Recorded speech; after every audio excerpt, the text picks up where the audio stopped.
The Warriors know a thing or two about drafting the sons of really good former NBA players, all-star level players. The most well-known, this guy right here, Steph Curry with his father, Dell Curry. Klay Thompson, his father, Michael Thompson. Trace Jackson Davis, his father, Dale Davis. The Warriors just brought in for a pre-draft workout the son of a Hall of Famer. Who is it? We're going to tell you on this episode of Warriors Digest and his fit on this team if they draft him. In addition, we just brought up Steph and Dell. Dell didn't want the Warriors to draft Steph. And he told him that on draft night. Wild story he just shared. We're going to break it down for you here. Engaging episode of Warriors Digest. Randy Silver here. Thanks for being with us. If you're not subscribed yet, go ahead and hit that subscribe button. It means so much to us to help grow the Warriors Digest channel. On our last episodes, 13% of the people watching are subscribed. Thank you so much. You don't want to miss anything coming here daily to you as the draft, free agency, trade rumors, and so much more are happening. We bring you all the biggest news in Warriors land. DJ Rodman. Famous father. You know the last name. Pretty obvious. Dennis Rodman. He is that guy. Dennis Rodman's son, DJ, worked out with the Golden State Warriors on Thursday. He was one of 6 people brought in. And if you know, you've been to this channel for breaking down all the Warriors draft prospects. Why? Not much else happening in Warriors land. The biggest thing lately, Klay Thompson unfollowing on IG. Story broke yesterday. We report on it. We'll keep you updated on anything coming out. There's no new news there. But so we've been trying to go through who could the Warriors draft, potentially who falls out of the draft, and we get as a free agent, undrafted rookie, and then go to the Summer League. And also, by the way, we're going to stream the Summer League games here, try to do maybe pre-post match, so stay here. We have a lot coming for you. So DJ Rodman, who is he besides just the son of a Hall of Famer and one of the best rebounders of all time? Here he is at his Warriors press conference after the workout. Kind of looks like Dennis a bit. Not really. I don't see it. His sister is on the U.S. women's national team. She was a star player in soccer, star player in the NWSL as well. So the Rodman family is great at athletics. The genes run thick. What did Rodman say after his workout? He believes he's ready for the NBA. People don't know that he wasn't really much in my life, Rodman said after his workout. And he being, of course, his father, Dennis Rodman. But is that kind of surprising? I mean, he wasn't with the Bulls a lot. He kind of was flaky. I would love for him to be a good father, but not surprised that maybe he wasn't there on the day-to-day basis, as you would hope a father would be for his son or daughter. It's cool. I remember when I was little, I used to watch Hardwood Classics on NBA TV, him being of Rodman. I look at those moments when I was little, watching those clips, having something I studied almost every single day. Almost every single day they play one of those games. Rebounding, that's where I got it from those videos, from those games. So it's cool, you know. He got to watch his dad on tape, potentially live. And Dennis Rodman was known as one of the best rebounders of all time. And it's come to his son a bit. Not the same type of rebounder. Dennis also wasn't a shooter whatsoever. You could not call him a shooter. Different game back then, you need to. DJ is a bit of a better shooter. As I just said, Dennis is arguably the greatest rebounder in NBA history at 6'7". Again, crazy. Draymond's only 6'6", 6'7", too. So very similar type of players, especially in some of the attitude they may bring. DJ is 6'6". He averaged 4.2 rebounds in his 5 years of college career. Not terrible for a guard. Pretty decent. You maybe get a little bit more, but again, he's not around the paint on a daily basis. Dennis made 82 three-pointers in his 14-year NBA career. DJ made 89 threes in his final 2 years of college. This shows you how this game has changed. So let's talk about DJ Rodman. USC Trojan his final year. He played up in Washington his other 4 years, so he was a fifth-year senior here. 8.4 points, 5 rebounds, 1.3 assists, 44% shooting, 6'6", 225. As I said, he played up in Washington before, specifically Washington State University for 4 years, and transferred to USC for his 5th year, grad year. His freshman year, he did not start any games, but he played a lot. Kind of dwindled down his sophomore year, then picked back up his junior year, played more. Senior year, started basically every game, and then his grad year started basically every game. So solid development there, and his minutes going up, and playing time, field goal percentage, stayed around 40%, which is good for a shooter. You want to see that. 3-point percentage, his final 2 years was mid to high 30s. 1 year was up around 40, but wasn't shooting that many a game.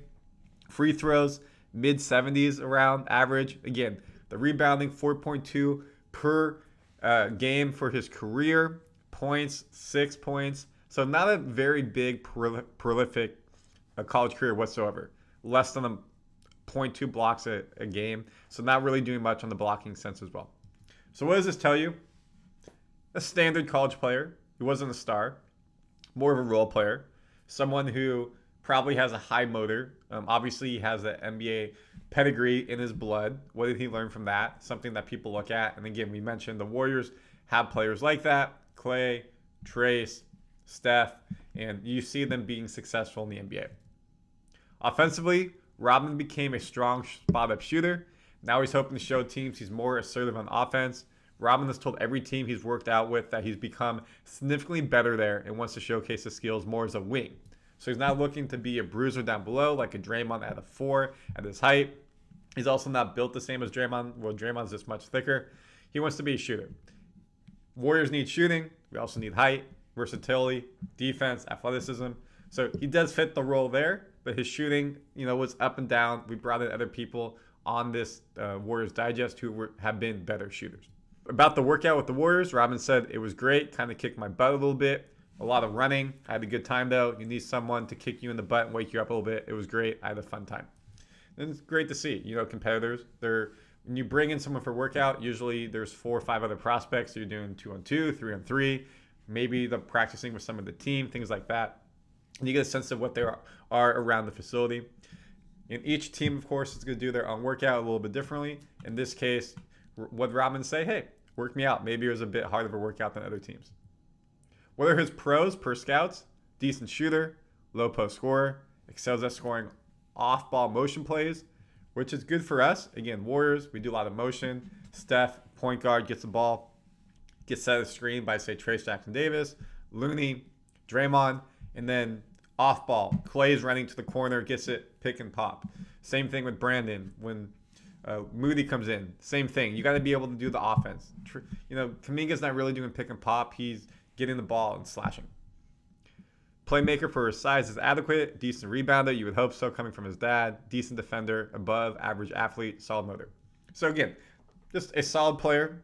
Not going to be a star based off of this. And maybe not someone who's going to be drafted based off of this as well. Just a very good NBA player. A very good college player, but nothing truly special. Cons. Struggles to consistently create his own shot. Not uncommon in college. Not an elite ball handler. Can be too passive on offense. Can have lapses defensively. Not an elite athlete. And that's all stuff you can work on when you're in the G League, NBA program, two-way player on the bench. So there's stuff to work on here. Again, we looked at his stats here on my side. He has no real NBA draft grade ranking. Everything I've seen says second round pick at best. Where are the Warriors drafting? 52nd. So it makes sense why you would be there and say, hey, we want to draft somebody at the 52nd pick who's around there. You're not going to get some of those top players that we've talked about. However, you need to be realistic. And maybe, again, he goes undrafted and you want to bring him in for the G League, have him run with practices. That's stuff that could happen as well.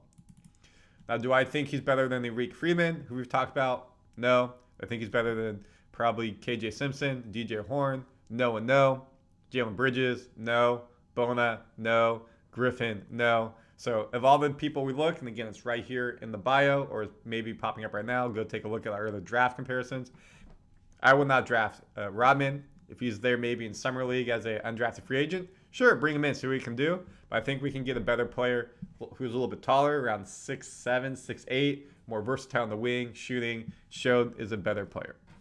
And who is the best player in Warriors franchise history? Steph Curry. And it almost didn't happen if Dell Curry got his way.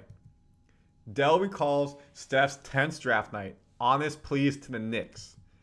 We all know the Mecca is New York City. And that's where Dell Curry wanted Steph to play. On draft night, per Dell, we're in New York. I get a call from ex-Warriors coach Don Nelson. He says, Dell, you got a problem if we select Steph at number 7? I said, yes, I do. He's like, what? Yeah. I'm like, yeah, we want him in New York. We talked for 5 or 10 minutes. He's like, well, if he's there, we're going to take him anyway. I'm like, it's your choice. You asked me for my opinion. I gave it to you. Dell Curry went Steph Curry in New York City, Madison Square Garden, New York Knickerbockers. Thank you, Don Nelson, for not listening to Dell Curry. Other teams did, though, which I'm going to talk about in a second, because multiple teams went Steph. I mean, look at his college career. He made Davidson be a destination people want to go watch basketball. You've never heard of them basically since then. His runs in the NCAA tournament, magical. Of course, his size, his weight, and then his ankle issues to start were concerns, but thankfully the Warriors overlooked that and saw his potential.